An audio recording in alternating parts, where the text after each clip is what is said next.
Buenas tardes, bienvenidos de nuevo a este curso virtual de Introducción a la Investigación en Seguridad del Paciente, que como saben consta de 8 sesiones y hoy vamos a presentar la tercera de ellas, cómo medir los riesgos asociados a los cuidados. Les recuerdo que las sesiones se graban y están disponibles en la web de la Organización Mundial de la Salud 2 días después de haber sido impartida. En este curso también les recuerdo que no hay examen ni se facilitará certificado o diploma.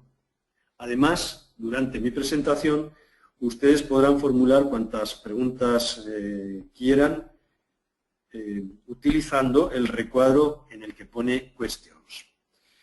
Pueden formularlas a lo largo de mi presentación y al final de la misma yo intentaré dar respuesta a cuantas de ellas me sea posible por el tiempo.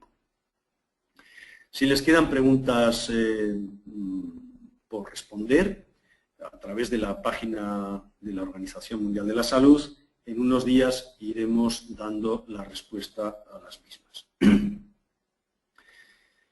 Bien,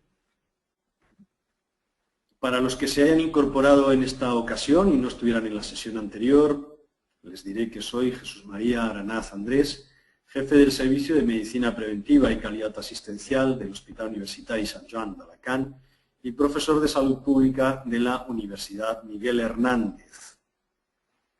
En esta sesión perseguimos los objetivos pedagógicos de conocer las fases de un estudio, conocer las fuentes de datos para llevar a cabo el estudio, conocer los tipos de diseño para medir la seguridad o la adversidad asociada a los cuidados, conocer los principales métodos epidemiológicos para hacer estimaciones robustas de la frecuencia de eventos adversos y describir los métodos validados por la Organización Mundial de la Salud.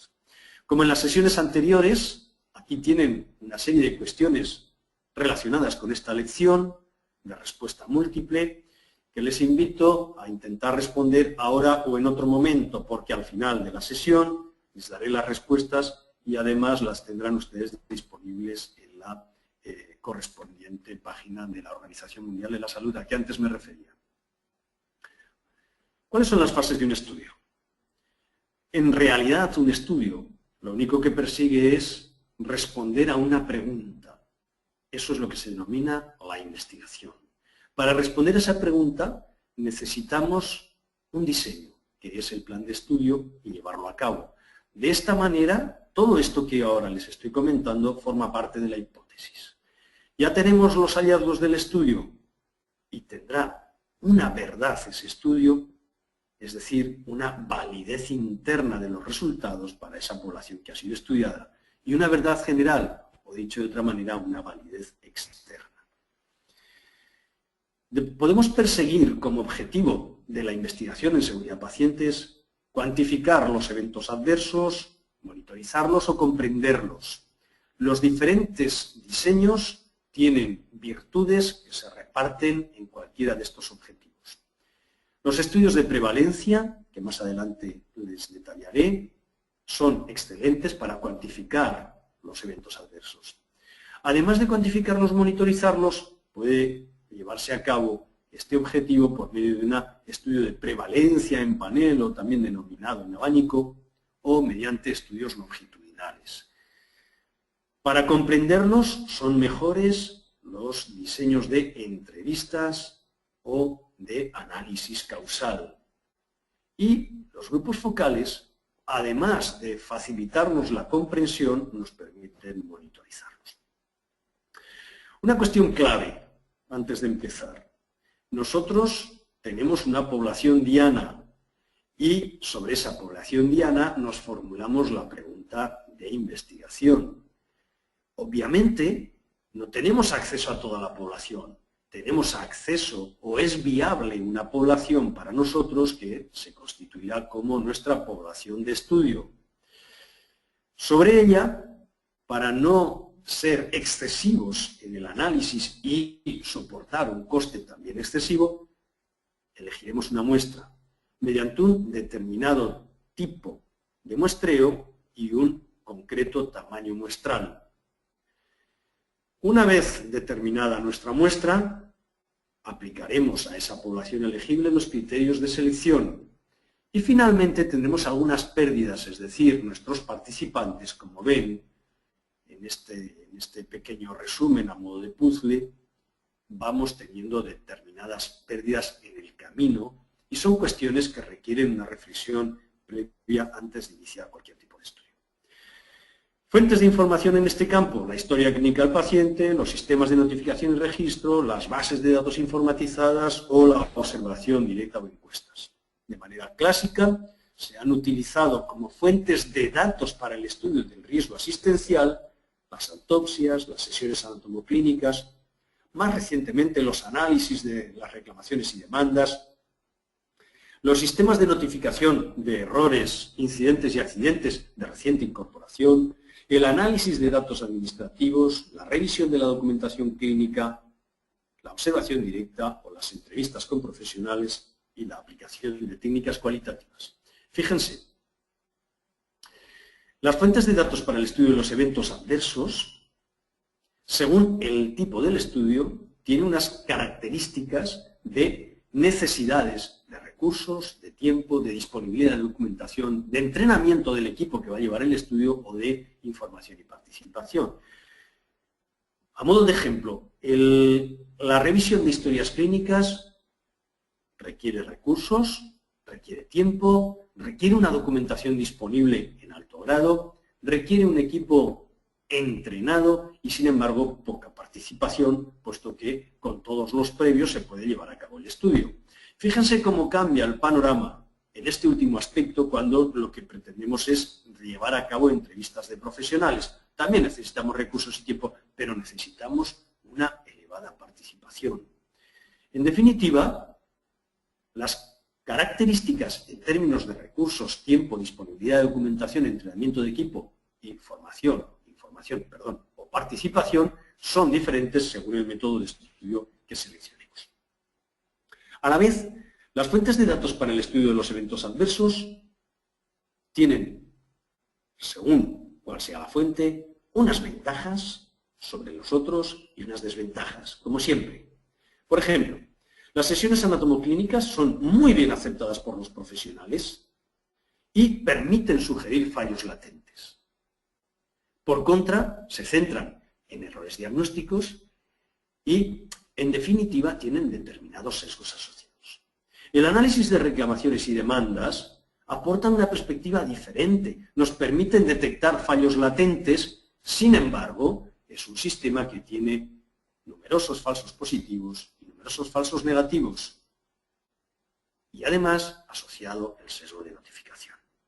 Los sistemas de notificación y registro que nos permiten detectar errores latentes, además, pueden llegar a ser rutinarios y aportan perspectivas diferentes en función de lo que los profesionales hayan notificado, porque en muchas ocasiones un mismo problema es notificado por diferentes profesionales y tenemos detalles interesantes. La desventaja es el sesgo de notificación.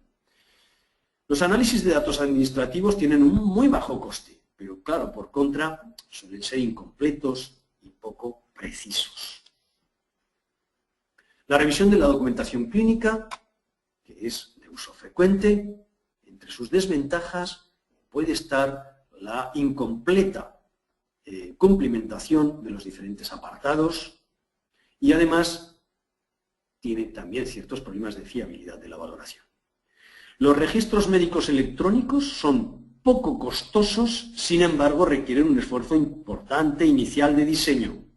La observación directa es potencialmente precisa. Además aporta información que no es disponible, que no está disponible por otras vías. Es costosa, pero sobre todo es difícil de llevar a cabo si no cuenta con el consenso de los profesionales que vayan a ser observados. El seguimiento clínico es potencialmente exacto, pero es costoso y es poco útil para detectar fallos latentes. En definitiva, el diseño de un estudio condiciona la validez, la utilidad y el alcance de sus conclusiones. conclusiones. Por eso tenemos entre métodos, procedimientos y técnicas que seleccionar individuos, que recoger información y que analizar resultados. Diferentes tipos de estudios epidemiológicos podemos llevar a cabo, según el conocimiento previo del problema, según la actitud del investigador, según exista o no grupo de comparación o en función del tiempo y seguimiento de los casos. Veamos el primero de ellos, los tipos de estudios epidemiológicos según el conocimiento previo del problema. Podemos encontrarnos, por lo tanto, ante estudios exploratorios, que son útiles en la fase inicial del estudio de un problema, que sirven para generar hipótesis y, por lo tanto, son casi siempre estudios descriptivos. En la otra banda tenemos los estudios explicativos. Son útiles para verificar hipótesis generadas en estudios anteriores y, en este caso, pueden ser observacionales o experimentales, según exista o no asignación al azar de los individuos incluidos en el estudio. Desde la perspectiva del investigador, la posibilidad de agrupar los estudios es en observación o intervención. Estudios observacionales, en ellos lo que se hace es dejar que la naturaleza siga su curso. El investigador mide, pero no interviene. Mientras que en los estudios experimentales o de intervención implican el intento activo de cambiar un determinante de la enfermedad, exposición, conducta, lo que sea. Y además existe división al azar de los individuos incluidos en el estudio. Desde otra perspectiva podemos clasificar los estudios en función de que exista o no grupo de comparación en descriptivos, y tenemos desde las series de casos, estudios de prevalencia, o estudios antes-después, cuando la unidad de análisis no es el sujeto, sino el grupo, tendencias o series temporales, correlación ecológica o mortalidad proporcional. Cuando contamos con grupo control, de nuevo tenemos dos grupos de estudios, los experimentales, ensayos clínicos o ensayos comunitarios, y los analíticos, casos y controles y cohortes. Les he mostrado en la presentación con un trazo menos intenso los experimentales, porque ciertamente tienen poca cabida en el campo de la seguridad, como intentaré exponerles un poquito más adelante.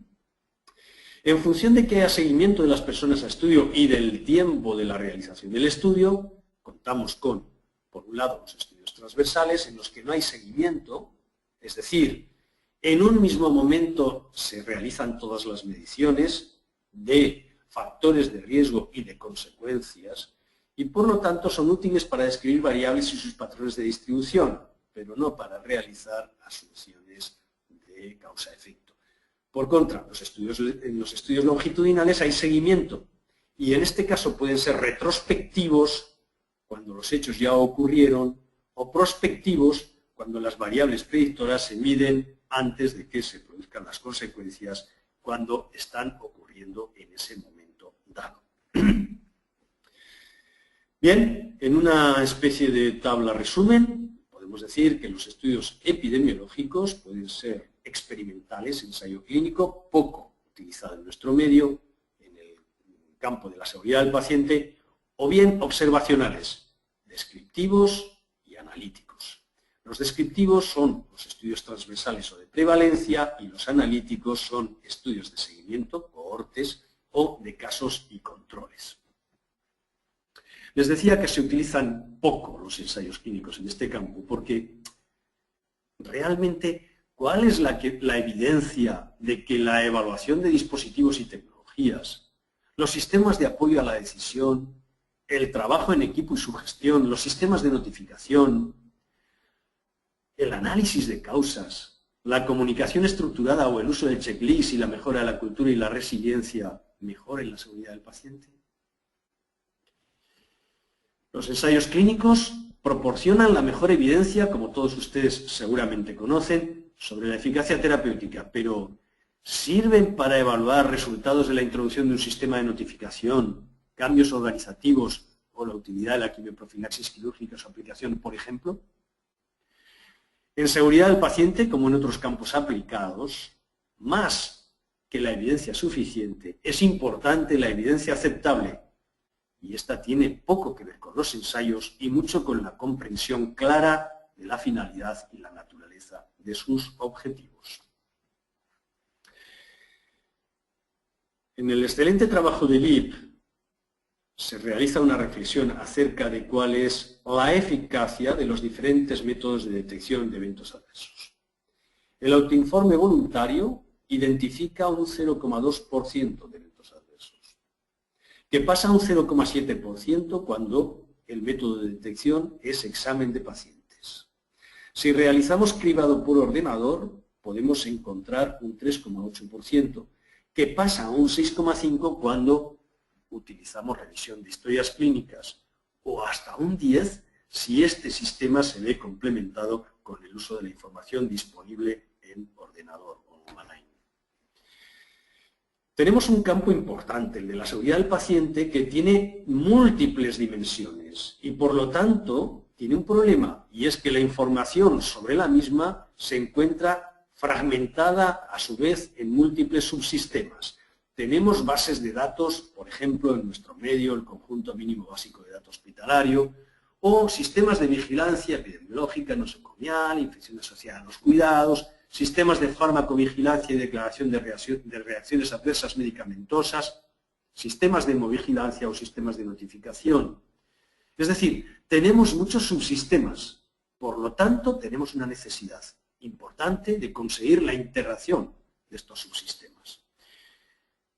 La información fragmentada en los diferentes ámbitos, en atención primaria, medicamentos, urgencias, hospitales, tecnologías y productos sanitarios, complementada con los sistemas de notificación y registro y de vigilancia y control, tienen que conformar necesariamente, y estoy seguro que en breve así será una realidad, un sistema integrado de seguridad de pacientes. Puede incluso realizarse enlaces de la información sin grandes esfuerzos de todos estos subsistemas que les comentaba. ¿Qué medimos? Nos interesa todo. Nos interesan los eventos adversos a los cuidados, las consecuencias de estos eventos adversos, muerte, invalidez, etc. Nos interesan los errores como fuente del daño, errores de indicación, retrasos en el apoyo, errores en la realización, y nos interesa medir los factores que contribuyen a que tengan lugar eventos adversos. Fallos del sistema, de la infraestructura, de los procesos. ¿Y cómo medimos? Tenemos sistemas de recogida pasiva, de vigilancia pasiva. Entre ellos podemos incluir los sistemas de notificación de eventos adversos, que cada día se están extendiendo más y más. Tenemos también los sistemas de quejas y litigios, que son muy interesantes porque incorporan una perspectiva del paciente nada despreciable. Aunque, como les decía antes, esta recogida pasiva, este sistema de vigilancia pasiva tiene por contra esa gran desventaja de que arroja numerosos falsos positivos, numerosos falsos negativos. Y luego tenemos sistemas de recogida activa, unos sistemática y otros no sistemática. Entre la recogida sistemática tenemos como, digamos, método de referencia la revisión de historias clínicas como método cuantitativo. También tenemos como método de referencia cualitativo la observación y como recogida no sistemática desde las visitas de seguridad, los grupos focales, el análisis profundo de sus causas o los escenarios de simulación. La recogida activa sistemática es aquella que permite una estimación robusta de la frecuencia de eventos adversos. Es fundamentalmente la recogida activa sistemática quien permite hacer esto. La observación directa de profesionales es un campo interesantísimo. Es un diseño que permite detectar los errores activos y algunos factores contributivos de manera muy eficaz, los relacionados con los individuos, los equipos y las tareas de manera fundamental, de tal modo que a veces es el único método de obtener datos potencialmente precisos. Sin embargo, exige una formación interesante por parte de los observadores. Evidentemente se puede dar el sesgo del observado, del profesional al observado, el efecto Hawthorne, y se ha mostrado poco eficaz para la observación de factores contributivos más profundos. En mi experiencia, Este sistema es muy adecuado, sobre todo cuando cuenta con el concurso, con el consenso de los profesionales que van a ser observados. Les he seleccionado uno de tantos, como les podía haber seleccionado, artículos que son excelentes ejemplos en nuestra lengua de observación directa de profesionales. La efectividad de una intervención para la mejora del cumplimiento de la higiene de manos en un hospital de tercer nivel, que pueden encontrar ustedes recientemente publicado en la revista Calidad Asistencial, que, insisto, pueden obtener a través del enlace que tienen en la presentación. Y les voy a relatar unos resultados muy preliminares de un estudio cuasi experimental que hemos realizado desde mi servicio en nuestro hospital, que ha utilizado como manual técnico de referencia para la higiene de manos el que tienen ustedes en la pantalla como imagen y que pueden descargarse tanto de la página web de la Organización Mundial de la Salud como del enlace que tienen que va directo a los documentos del Ministerio de Sanidad de España. Bien, pues le decía que resultados preliminares de este estudio son los siguientes. Fíjense, hemos llevado un estudio cuasi experimental en el que realizábamos una intervención de diferente intensidad en el servicio de cirugía y en el servicio de traumatología, dos intensidades distintas de la intervención para mejorar la higiene de manos. Y utilizábamos como servicios de control gine y urología. Pues bien, el periodo postintervención, en el caso de la intervención más intensa, multiplica por 2 sus efectos y casi también lo duplica en el servicio bueno, sin casi, lo duplica en el servicio de traumatología. En ambos casos, la diferencia alcanzó significación estadística y, sin embargo, como ven en la tabla, no hubo modificación en los servicios que actuaban de control. Por lo tanto, las intervenciones dan sus resultados de manera concreta, como más adelante espero poder comunicarles ya cuando tengamos el conjunto de los resultados. Este trabajo incorporó, por lo tanto, la observación directa. Vamos ahora a otro diseño. Vamos a referirnos a la epidemiología de los eventos adversos, que no es ni más ni menos que la recogida de datos estructurados, estandarizados, validados, exhaustivos o sobre una muestra. Son los métodos epidemiológicos quienes permiten la comparación en tiempo y en espacio. Esta es una interpretación del modelo que ya ustedes han presenciado en varias ocasiones en este curso, el modelo Rison, de los fallos y errores, y que, como ven, cuando las barreras, las defensas del sistema, las barreras actúan, evitan que los fallos de actividad o actos inseguros provoquen un evento adverso.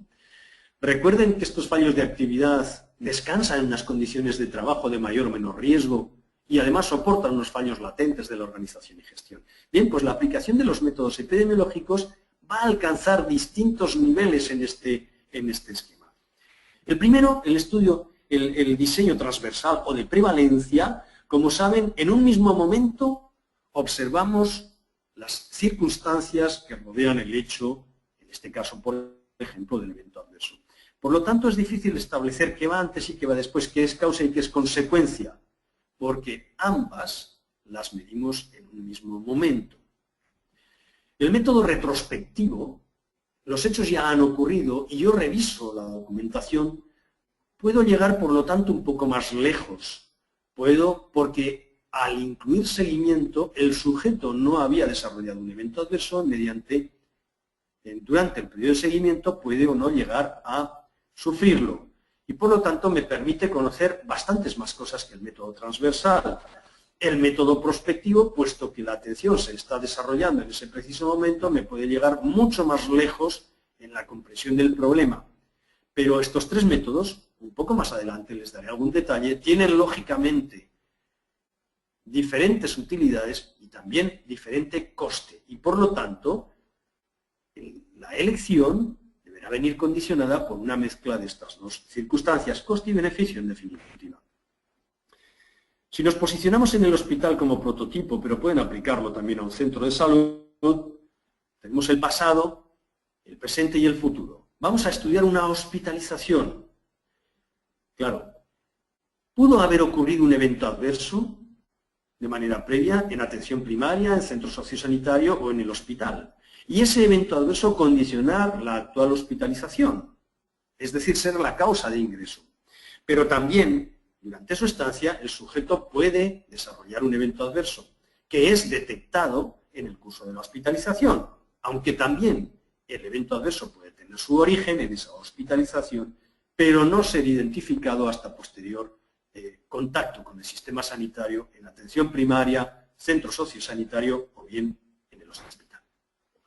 Si lo que nos interesa es la incidencia hospitalaria, recuerden que el sujeto no tenía el problema y lo desarrolló en el curso D. Por lo tanto, son las 3 líneas rojas las que nos la definen. No obstante, en función de cuando pongamos el límite del estudio, si nos concretamos en el análisis exclusivo de la hospitalización, solo identificaremos la línea roja que está dentro del cuadradito azul. Posteriormente, o dicho de otra manera, si nuestro estudio incluye una observación post-hospitalaria, podríamos también identificar con precisión aquellos eventos que habían ocurrido en el hospital, pero que se detectaron más tarde. Si nuestro diseño es de prevalencia de encuesta transversal, que viene representada por esa línea vertical de color nazareno, pues claro, el evento adverso tiene que estar presente el día del estudio. No lo estarán, por tanto, aquellos que condicionaron la hospitalización si fueron resueltos, representados por las 2 líneas verticales que van del pasado al presente. Tampoco identificaremos la línea inferior dentro del cuadrado azul, porque significa que el evento adverso ocurrió antes del día de estudio y fue resuelta, y tampoco identificaremos los eventos adversos que ocurran después del día del estudio. Estos son limitantes que tenemos que conocer para decidir el diseño. Ese diseño, como les decía, transversal, prospectivo o retrospectivo, tiene ventajas e inconvenientes. El más económico es el transversal, es rápido, reproducible. Además, es suficiente para identificar áreas prioritarias de actuación. Es, a mi criterio, un excelente diseño y además permite detectar situaciones de alerta. Si lo aplicamos de manera repetida en el tiempo, tenemos esa prevalencia en panel a que antes me refería, que nos permite además llegar mucho más lejos de lo que es una foto fija. Claro, el inconveniente es que no hay seguimiento. Y por lo tanto son insuficientes para evaluar programas de reducción del riesgo, salvo que el diseño haya venido modificado en términos de prevalencia en abanico, prevalencia en panel, como que antes les decía. El estudio prospectivo que nos cuantifica la incidencia es costoso. Tiene una carga de trabajo importante. Es muy útil, pero es muy caro. Es por ello que el método de referencia ha sido básicamente el retrospectivo, porque tiene un coste intermedio entre el transversal y el prospectivo. Y, bueno, pues lo mismo que de modo parecido a como les decía al principio de la presentación, puesto que descansa en la calidad de la historia clínica, si esta no es buena, pues tendrá determinados problemas. Esos problemas en ocasiones los hemos subsanado con diseños transversales que, aunque se estudie un solo día, el paciente está hospitalizado y por lo tanto la información está disponible. En cualquiera de los casos, hemos de mediar ventajas e inconvenientes para seleccionar aquel que mejor se acomoda a nuestro interés. Estos 3 diseños se llevan a cabo por medio de la revisión de historias clínicas, siguiendo las recomendaciones que elaborara en el estudio de referencia el profesor Brennan en el estudio llevado a cabo en el estado de Nueva York. La historia clínica sometida a una guía de cribado, que es muy sensible y poco específica. En nuestro caso, tiene 19 criterios o condiciones alerta. Otros estudios han utilizado un número, pues básicamente entre 16 y 19 criterios con pocas variaciones. Este es el proceso que hemos seguido tanto en el Estudio Nacional de Eventos Adversos en España, el ENEAS, que fue de incidencia, como el IBEAS, que fue de prevalencia. Las condiciones de alerta negativas no se estudian, mientras que las positivas se someten a un análisis muy preciso y exhaustivo mediante el cuestionario MRF2, que es el patrón de referencia. Tiene su complicación. Imaginemos una neumonía en un paciente tras una cirugía. Si la causa había sido de esa neumonía la cirugía compleja y el mal estado del paciente, nos encontramos ante un evento adverso no prevenible. Mientras que si la causa fue falta de asepsia, el lavado de manos instrumental sería un evento adverso prevenible. Pero claro, esto no es tan claro en la práctica. En la práctica nos encontramos con situaciones de esta complejidad. Por ejemplo, la infección de herida quirúrgica siempre está relacionada con la asistencia, pero depende de la vulnerabilidad del paciente, de sus factores de riesgo, del tipo de cirugía, limpia, contaminada o sucia, de las circunstancias de la intervención, de la preparación higiénica del paciente o de la quimioprofilaxis perioperatoria. De tal modo que si estamos ante una infección de herida quirúrgica tras una apendicectomía por una apendicitis flemonosa en una mujer de 16 años, habrá práctica total evidencia de que está relacionada con el manejo del paciente. Mientras que, si esta infección de herida quirúrgica ocurre tras una apendicectomía por una peritonitis apendicular en un hombre de 85 años, probablemente convendremos en que hay una ausencia de relación con el manejo del paciente. Por lo tanto, en este continuo del 1 al 7 o del 1 al 6, básicamente, se han movido el conjunto de los estudios epidemiológicos para clasificar y separar la complicación del evento adverso. Así, los pacientes incluidos en el estudio, algunos eran cribados como negativos y aunque fuera algún también falso negativo, no son seguidos.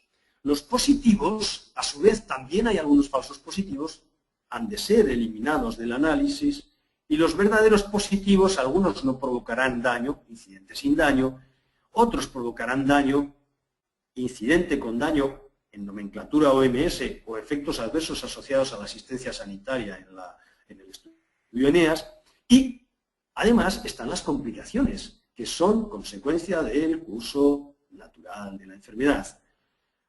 Los efectos adversos asociados a la asistencia sanitaria o incidentes con daño, a su vez, son más o menos evitables. El estudio ENEAS arrojó, como ya les decía en la primera sesión, un 8,4% de incidencia que pasaba a 9,3% si teníamos en cuenta aquellos que habían sido origen de la propia hospitalización, como les refería en el esquema. Mientras que el estudio IBEAS encontró una prevalencia del 11,4%. Un esquema parecido hemos seguido tanto en la Universidad de Zaragoza como en la Universidad Miguel Hernández en investigaciones que han sido tesis doctorales.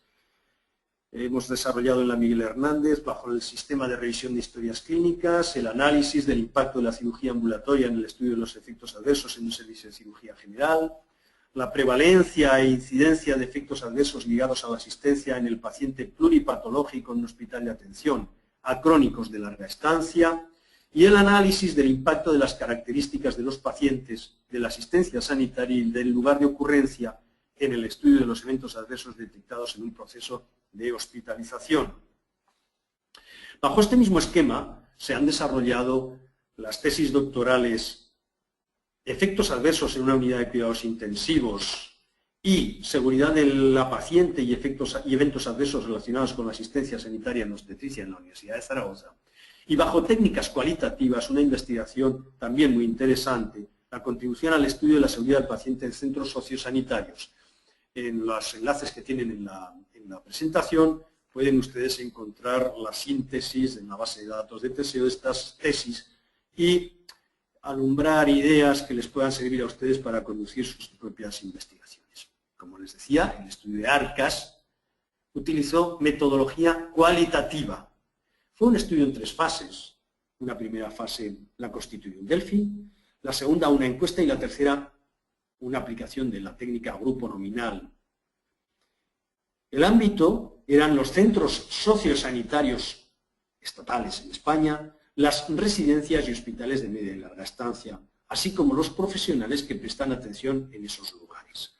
El estudio lo tienen de reciente publicación, pero ya disponible en la página web del Ministerio en el enlace que tienen en la presentación.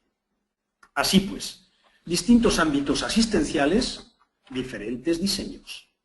El estudio ENEAS, el estudio APEAS, el estudio IBEAS miden frecuencia, utilizan estudios epidemiológicos y por lo tanto pueden concretarse en un valor, cosa que no ocurre en los estudios cualitativos, como el estudio de ARCAS. Pero fíjense cómo, independientemente de este detalle, ambos estudios dan una información muy rica sobre el problema que nos ocupa. No son, como les decía desde la primera intervención mía en la segunda sesión, métodos que entren en conflicto, más bien justo al contrario, son complementarios. Y no olviden al paciente como fuente de información, es otro tipo de estudios, habitualmente utilizaremos para ello la encuesta. En este trabajo que publicamos no hace mucho en la revista Medicina Clínica y que pueden ustedes encontrar por completo en el enlace que tienen en la presentación, fíjense ustedes cómo el paciente que recibe información del médico informa menos eventos adversos que el que no recibe información conveniente por parte del médico. De tal modo que incluso siendo un poquito más precisos, cuando nos interrogamos sobre si ha tenido que volver al médico porque el tratamiento le ha dado problemas, fíjense cómo prácticamente duplica el riesgo cuando el paciente ha recibido mala información o no ha recibido información que cuando ésta ha sido oportuna. Este es un campo muy interesante en el que recientemente hemos llevado a cabo otro trabajo que tienen ustedes en el enlace de esta presentación y que ha sido publicado por el Pan American Journal of Public Health. En este trabajo es muy curioso cómo si el paciente se queda con ganas de preguntar dudas al médico, multiplica por 3 el riesgo de tener un daño. Lo mismo ocurre cuando no tiene confianza en el médico. Y fíjense, si el paciente ha recibido buena información por parte del médico, tiene 3 veces menos eventos adversos que si la información ha sido mala. Este trabajo nos dio otra información para mí sorprendente, y es que el paciente también comete error, sobre todo en el manejo de la medicación, y curiosamente, para mi sorpresa, los pacientes que cometen más errores son los más jóvenes. Tal vez porque los pacientes de más edad tienen más interiorizado su papel de co-cuidadores en el proceso asistencial. En definitiva, una buena investigación exige elegir bien el método y adaptarlo. Les recomiendo la lectura de la guía de la Organización Mundial de la Salud a estos efectos y que también pueden descargarse mediante el enlace que tienen en la presentación. Y ahora, un pequeño reto. ¿Por qué no conocer lo que ocurre en nuestro propio centro? Les voy a dar 10 excusas para no investigar en seguridad del paciente. No les leeré todas, puesto que quedarán en la presentación, pero sí destacaré algunas. Excusas para no investigar en seguridad del paciente. No es posible dedicarle suficiente tiempo o recursos humanos. La calidad de los archivos no es buena. No está claro el compromiso por parte de la dirección. Hay cierto escepticismo sobre la eficacia de la investigación en la práctica clínica. O simple y llanamente no se comparte o se cuestiona la metodología. Pero les daré también 20 razones para intentarlo. No les leeré todas, porque les repito que quedarán en su archivo. 20 razones para intentarlo. El estudio que ustedes diseñen aportará áreas de mejora que beneficiarán a todos los pacientes. Permitirá conocer la magnitud del problema y priorizar las acciones a tomar. Será un punto de partida para la implementación de programas de mejora continua. Es una oportunidad para sensibilizar al personal hacia el cambio y la seguridad. Favorecerá, no les quepa la menor duda, la comunicación con el paciente y su familia. Permitirá que la atención esté centrada en el paciente. Generará evidencias y argumentos para la dedicación de recursos a la seguridad del paciente. Ampliará el horizonte y la mirada para ir más allá de los propios intereses. Además, pasar de una cultura de culpabilización a una cultura de mejora promoverá la cultura de seguridad y el incremento del compromiso. Concluyo, en consecuencia, indicándoles que existen diferentes métodos para medir los eventos adversos. Que cada uno de ellos tiene puntos fuertes y puntos débiles. Pueden ustedes utilizar la observación directa. He intentado proporcionarles información para que puedan desarrollarla de manera conveniente útiles para llevarlo a cabo con eficacia. Pueden utilizar sistemas de vigilancia clínica o analizar datos administrativos. En mi opinión, la mejor estrategia de análisis combina diferentes métodos de medida. ¿Recuerdan que les ponía algunas cuestiones sobre esta lección? Y ahora van las respuestas. Solamente tienen ustedes que reflexionar sobre qué opción de respuesta es más apropiada a la pregunta formulada, dan un nuevo clic y les cambiará el color. Esa es la correcta. Lo mismo podemos hacer con la segunda pregunta. Reflexionan sobre las opciones de respuesta a la tercera, nuevo clic y tendrán la correcta. La cuarta, nuevo clic y tendrán la correcta, que en este caso son todas. Bien, me pongo por lo tanto a su disposición para las preguntas de aquellos que no las hayan ido formulando mientras les impartía yo la sesión. Y yo en estos momentos me dispongo a ampliar el chat para intentar darles contestación a sus cuestiones.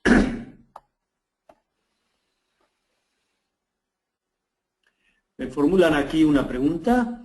Cuando hablamos de las fuentes de donde podemos obtener los datos, ¿en qué situación se encontrarían las quejas y reclamaciones de los pacientes y usuarios?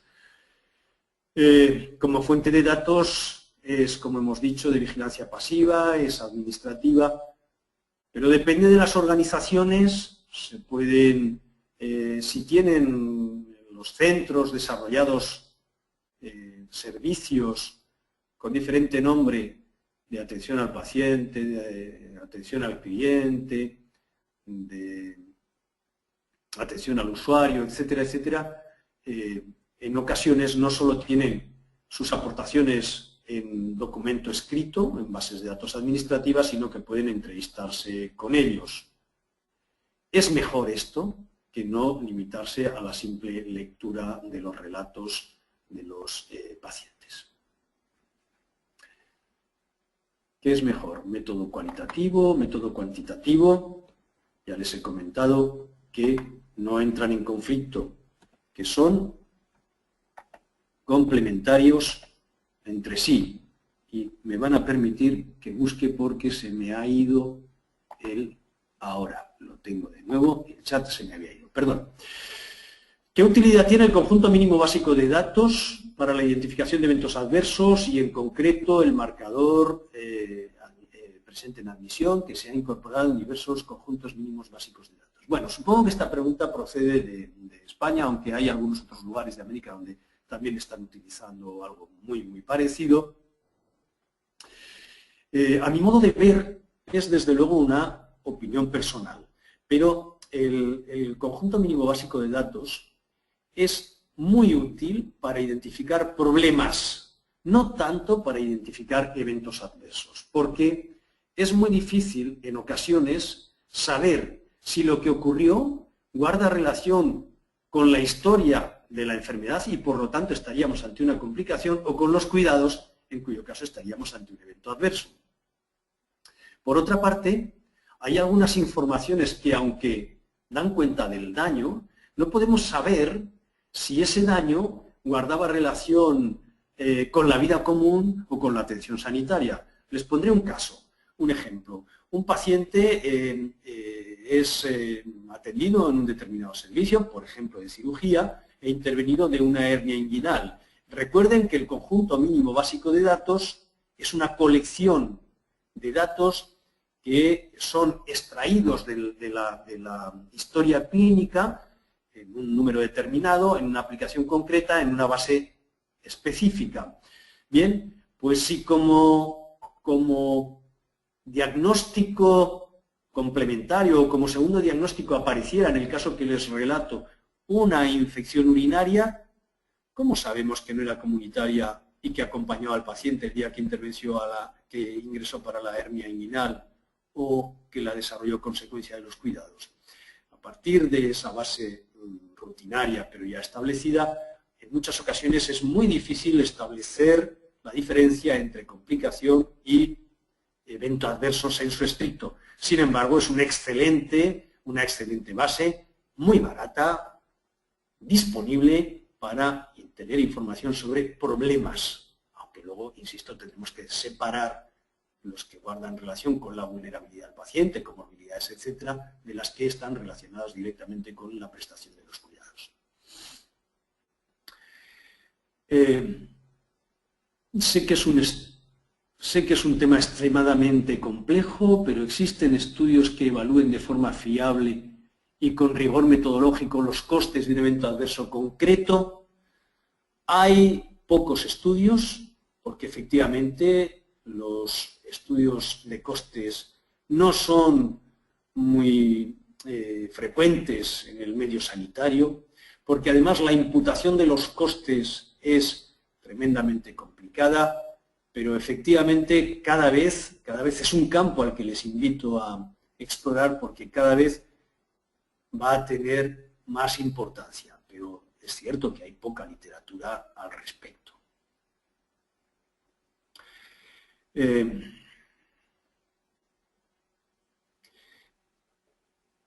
¿Y cuál es el mejor enfoque para la atención primaria? Pues, desde mi punto de vista, habida cuenta de la frecuencia con la que ocurren las visitas y el no excesivo riesgo de instrumentalización de las mismas, el uso de informadores clave puede ser muy interesante. El papel de cortes periódicos en la prestación de los cuidados tipo APEAS también, y la mera opinión de los profesionales sobre su experiencia es un excelente enfoque. Pero todos ellos tienen cabida, sinceramente todos ellos tienen cabida.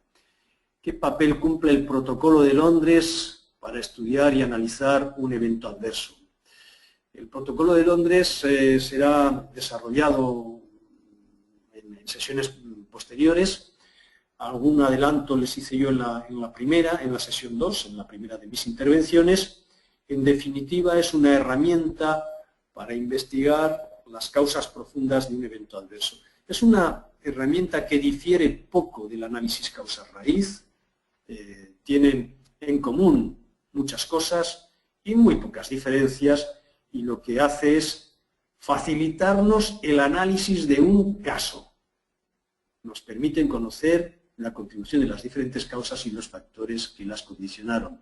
Es, por lo tanto, una aproximación al caso muy interesante para comprender la problemática, más que para buscar inferencia.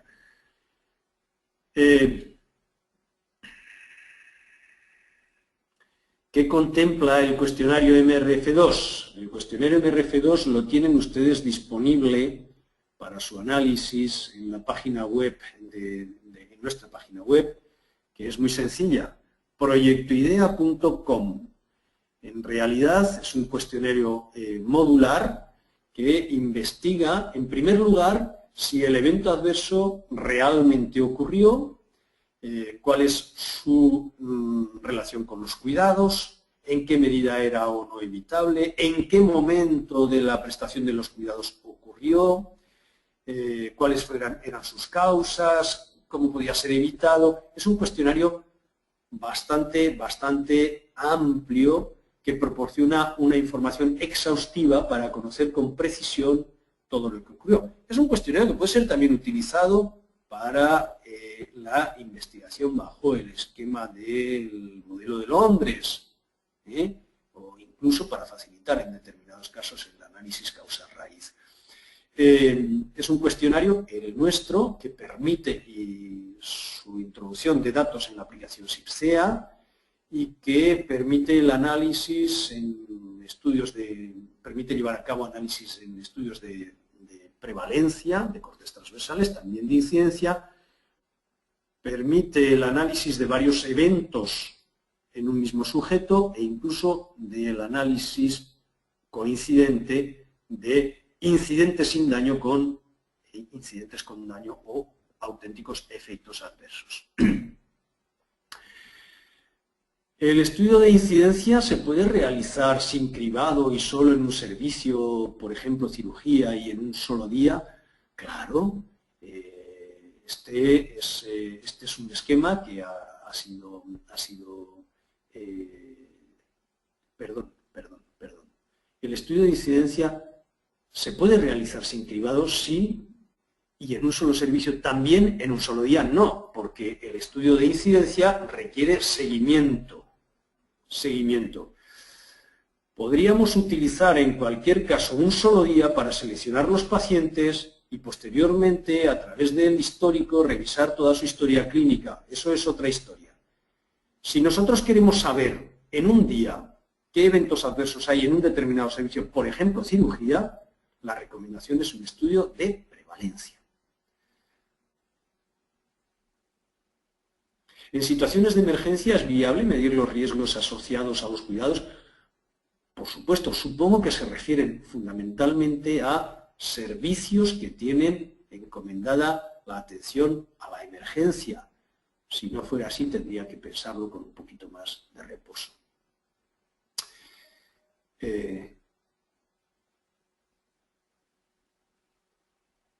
Sí, el efecto Hawthorne. Se trata de lo siguiente. El profesional que está siendo observado puede tener una conducta diferente a la que llevaría a cabo si no fuera observado. Ese es el sesgo asociado a ese problema. Creo que, aunque sintético, he podido ser preciso en la respuesta. Para priorizar los riesgos es más importante la incidencia o la gravedad. A ver, desde mi punto de vista y desde una perspectiva conceptual, para priorizar los riesgos es importante la frecuencia, la capacidad de detección, la gravedad, el impacto y la tendencia. Pero en realidad es suficiente con saber la frecuencia generalmente y la gravedad en una combinación de estos dos parámetros suele ser suficiente para priorizar los riesgos. Sin despreciar, como les decía, la capacidad de detección, porque si realmente estamos ante un riesgo importante por frecuencia y grave, pero que no tenemos ningún sistema para detectarlo, pues por más que lo prioricemos, poco avance podremos alcanzar, salvo el de que el impacto sea menor por abordaje rápido de sus consecuencias. Para analizar las historias clínicas debe ser el personal clínico o el administrativo también puede acceder. Bueno, depende. Si estamos hablando de la revisión del curso clínico, si estamos hablando de la consideración del curso clínico para establecer su asociación con los cuidados o para establecer sus consecuencias, su evitabilidad, pues es necesario que sea personal clínico.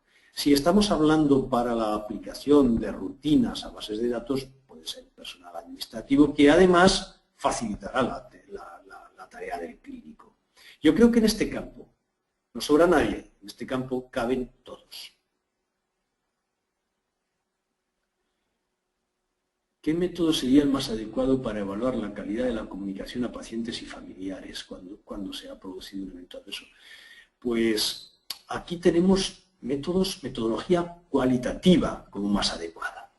Y podemos utilizar diferentes esquemas.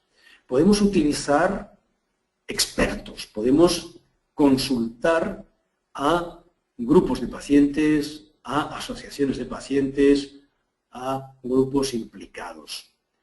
Y también podemos simple y llanamente realizar encuestas a pacientes que han recibido la atención.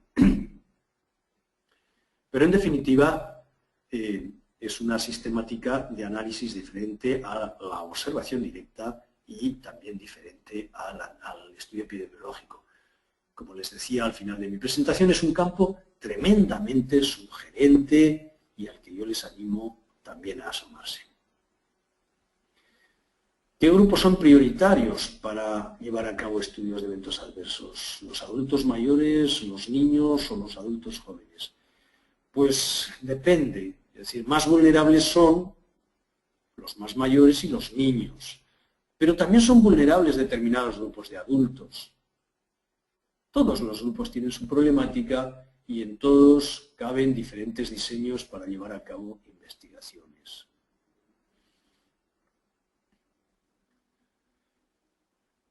Vamos a ver. ¿Cómo identificar complicaciones posquirúrgicas relacionadas con los cuidados del paciente en el hogar? Les recomiendo la lectura de ese trabajo que nosotros hemos utilizado para ver los errores que pueden cometer los pacientes y su contribución o no al daño, de reciente publicación, y que tienen el enlace en las presentaciones. Porque en definitiva es una exploración de los cuidados. En este caso concreto utilizábamos los propios pacientes, también su familia, y en alguna medida son muy útiles, no tanto para las complicaciones quirúrgicas, que también las oficinas de farmacia y en algunos escenarios los agentes sociales. Interesante pregunta. ¿Los estudios de observación directa requieren un supervisor capacitado? Requieren a alguien capacitado, no necesariamente supervisor. Requieren a alguien entrenado. Yo les puedo decir que incluso según cuál sea el campo, incluso no es necesario que tenga una cualificación clínica importante. Es importante que conozca qué es lo que tiene que observar y cuáles son las oportunidades de mejora que no se le pueden escapar. En nuestros estudios hemos utilizado desde residentes de medicina preventiva, becarios, estudiantes de ciencias de la salud, y bueno, pues les puedo decir que si están entrenados, perfectamente pueden llevarlos a cabo. ¿Cómo interesar al director del hospital para realizar estudios de esta naturaleza?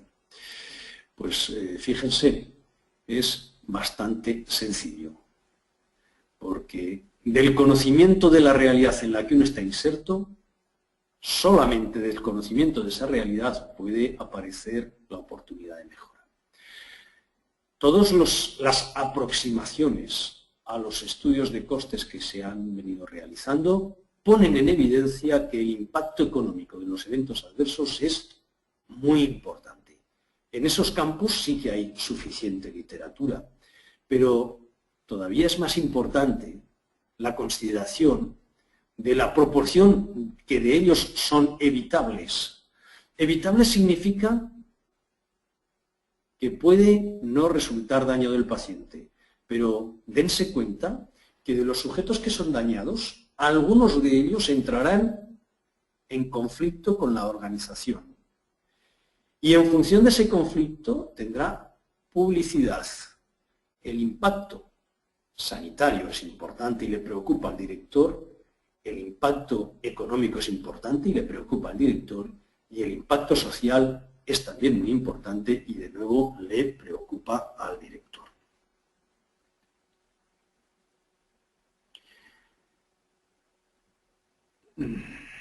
Vamos a ver.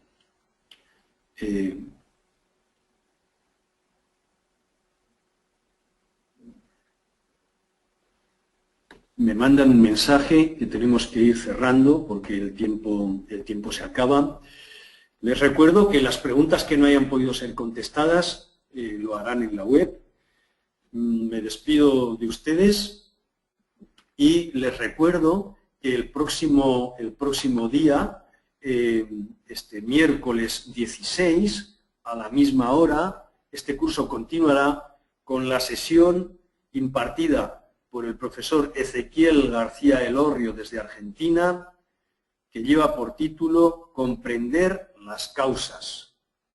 Muchas gracias por su atención y quedo a su disposición. Si alguna pregunta todavía no pudieron formular, pueden transmitirla a la Organización Mundial de la Salud y en la página web encontrarán la respuesta. Muchas gracias.